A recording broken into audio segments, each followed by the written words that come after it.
Election on Tuesday. You can watch our full interview with Vicki Hartzler and the Democratic candidates on our website, KMOV.com. News 4 continues to watch out for you, documenting, reporting, and asking what's going to be done to fix the intersection of Chambers and Elizabeth, just one of the most dangerous in St. Louis County. Already this year, the Ferguson intersection has cost multiple people their lives, but the county claims it can't afford to make it safer. Tonight, News 4 investigator Susan L. Corey goes to local leaders and asks what it's going to take to get the danger zone fixed.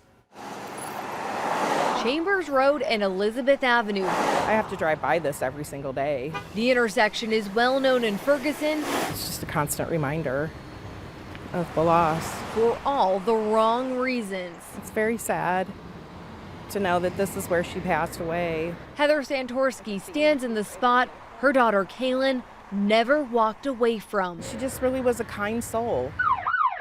2 months ago, on June 7th, Kaylin was a passenger in a car traveling east on Chambers.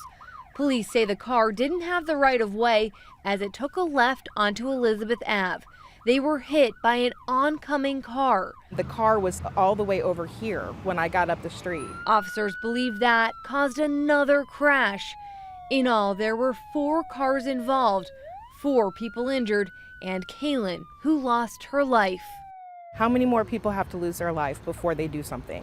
Santorsky's daughter is one of 4 people killed in this area in 6 months this year. Weeks before Kaylin died, there were warnings at a March public meeting. St. Louis County weighed multiple ways to make the road safer, changes that still haven't happened. People are dying who shouldn't die, and shouldn't be put in that situation. And we can do something about it. Stephen Robin lives steps away from the Chambers and Elizabeth intersection. Car came across and Not only has he seen dozens of wrecks, came down, ended up in my neighbor's front yard. a few years ago, a car crashed into his home. The driver didn't make it. The sad side of that is when you help somebody out, but they still die, and you're still helping them and holding them. Robin is all for the safety plan on the table. People just speed along it, like really fast.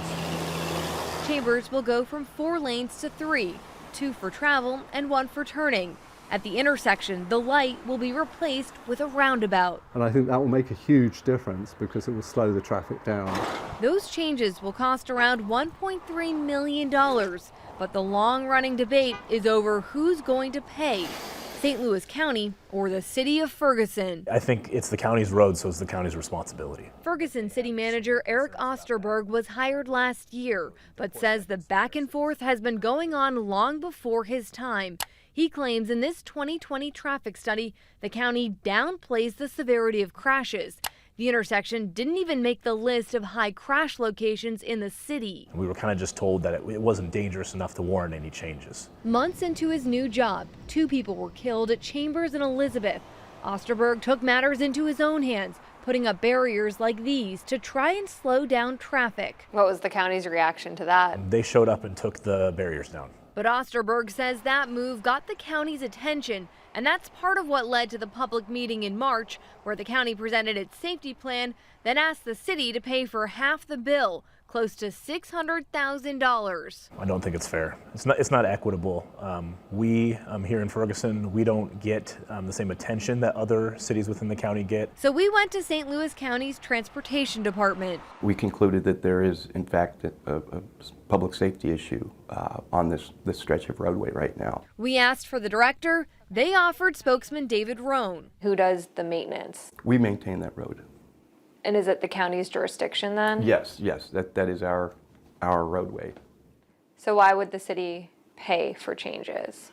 Well, it's a major thoroughfare through the city of Ferguson, and you know they asked us for our help. I mean, we're certainly willing to do what we can, but you know, finances are extremely tight for us as they are for everyone. The department's budget is about $64 million. To put that in perspective, it's more than double what the entire city of Ferguson has to spend in a year. Well, how much is a life worth?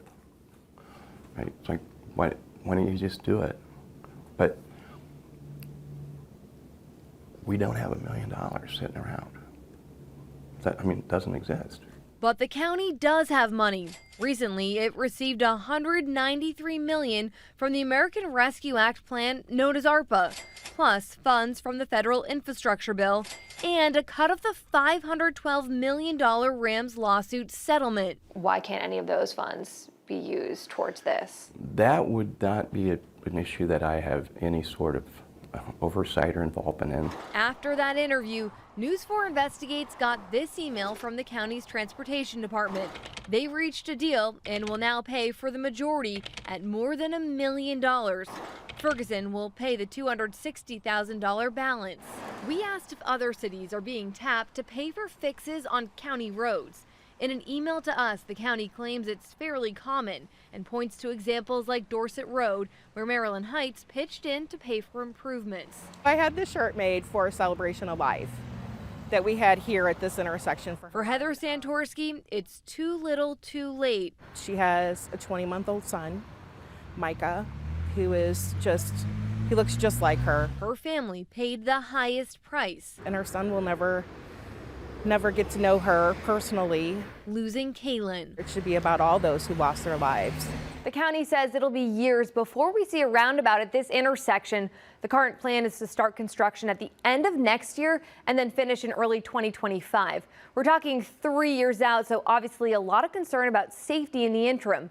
As a temporary change, the county says it'll use barriers to narrow the road to 1 lane in each direction, but no word on when that will happen. Susan L. Corey, News 4 Investigates.